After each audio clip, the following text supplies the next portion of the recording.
Lalor. Thank you, Acting Deputy Speaker. And I rise tonight to speak on behalf of the electorate of Lalor, my community. Deputy Speaker, my community has really felt the impact of the 2014 budget initiatives, as they're called, and the cuts announced in my EFO under the cover of Christmas in December. And I could rise tonight and flippantly talk about the surprises that the Australian public got in the 2014 budget and the surprises that we're all waiting for with dread in the 2015 budget. But to speak flippantly about these things, I think it's too late in the day for that. We've had many speakers across the last 11 months since the last budget. Lots of talk about spending and revenue. And I stand here proudly as a Labor member of this parliament representing my community to say that my community really like the Labor policy around multinationals, companies and taxation. They like the fact that that's a revenue initiative because in my community, all the talk around cutting spending means more miserable lives, Deputy Speaker, to put it bluntly. The impact on families. In Lalor, we have over 20,000 families with children, the highest number of families in any electorate in all of Victoria, most of whom are on modest wages. The budget impact on these families is considerable. Whether it be the changes to the family tax benefit, cuts to childcare or the loss of the school kids bonus, they are all considerable. The impacts are real. And the impacts on the education sector, which of course also directly impact on families, are also real. And with 56 schools, the vast majority serving low SES communities, the impact of the lack of commitment to Gonski funding is something the local principals regularly raise with me. But the cuts in the education space are broader than simply Gonski. The schools in my electorate are full of innovators who take their task seriously. Many have been involved in trial or projects established under the previous Labor government designed to drive school improvement. Many were involved in national partnerships, trials to drive school improvement.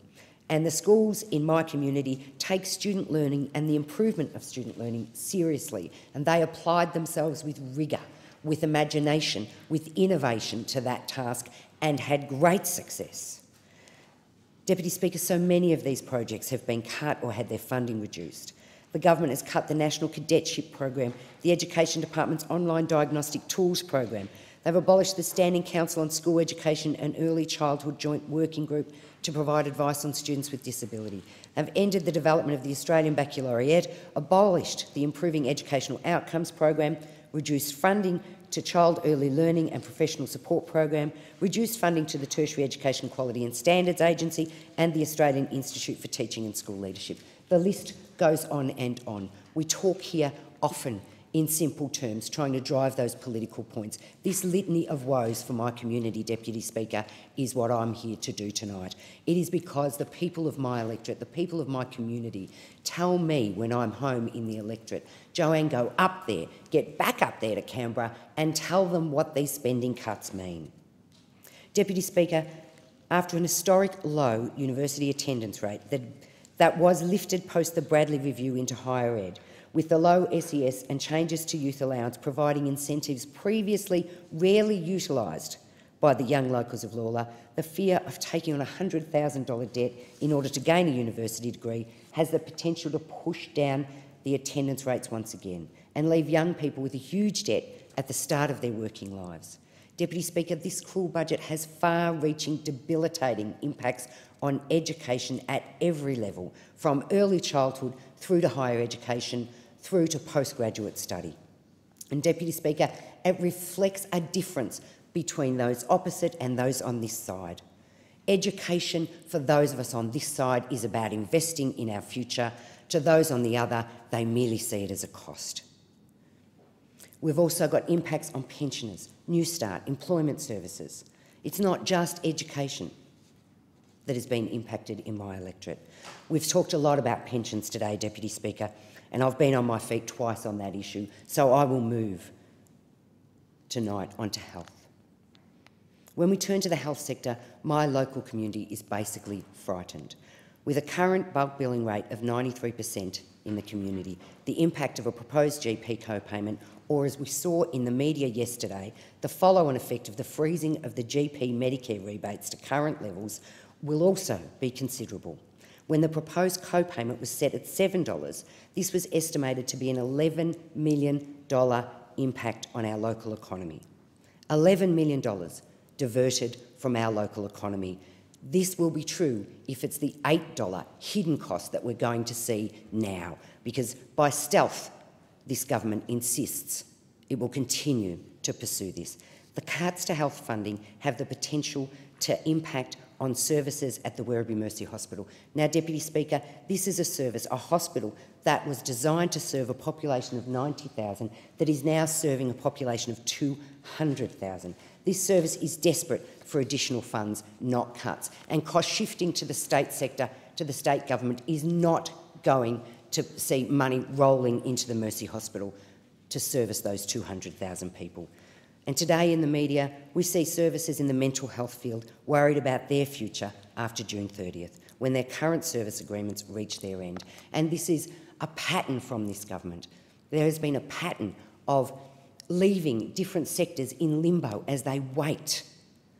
It's debilitating for these organisations to be left in this space for such a long time. We are now 18 months into this government, and I will credit, Deputy Speaker, that it took some people opposite a while to adjust to being in government, and could argue that some of them still haven't adjusted to being in government. But on the ground, in communities, the impact is extraordinary, Deputy Speaker, and mine is the same. A small mental health art service might not seem important, but often this type of program is not only offering a service to someone with a mental illness, but it provides a few hours of respite for the family. Deputy Speaker, Wyndham City Council is set to lose funding for their Healthy Communities program. We heard the member for Ballarat and the Shadow Minister in here speaking about this earlier. In an area with high obesity and diabetes rates, this vital program will end soon, part of the $368 million in cuts to preventative health programs that actually cut health costs in the future by keeping people well and out of hospitals or specialist surgeries. Deputy Speaker, the list goes on and on. Wyndham Legal Service facing $240,000 cut over the next 2 years, a service utilised by those experiencing family violence, young offenders and the newly arrived migrant communities. Vital services that will leave our local residents without representation when attending court. Deputy Speaker, the government has also left peak organisations who advocate for the poor and oppressed, including Homelessness Australia, Financial Counselling Australia and National Shelter, with an uncertain future, with no certainty about ongoing funding. And we heard the Minister this week dismiss advocacy out of hand with a comment around this won't be about symbolism. Deputy Speaker, keeping the needs of our most vulnerable at the forefront of our minds in this place is critical work. If we can't see the problems, if we don't see the impact, if we don't see how tough people are doing, then how will we continue to address it? I would go so far as to say, Deputy Speaker, that it is my belief that this government has an aversion to data and to monitoring the conditions in our communities, because if you don't see it, you can't be held accountable for acting on it. Deputy Speaker, we're about to leave this place for 6 weeks, and the next time we meet will be budget week. What can my community expect from this budget? Minister Pyne has told us that we're in for some surprises. The Treasurer has told us that it will be dull. The questions in my community are ringing in my ears. Will local schools face further cuts to the Gonski funding model? Perhaps cuts to years 3 and 4, in addition to the current cuts to years 5 and 6.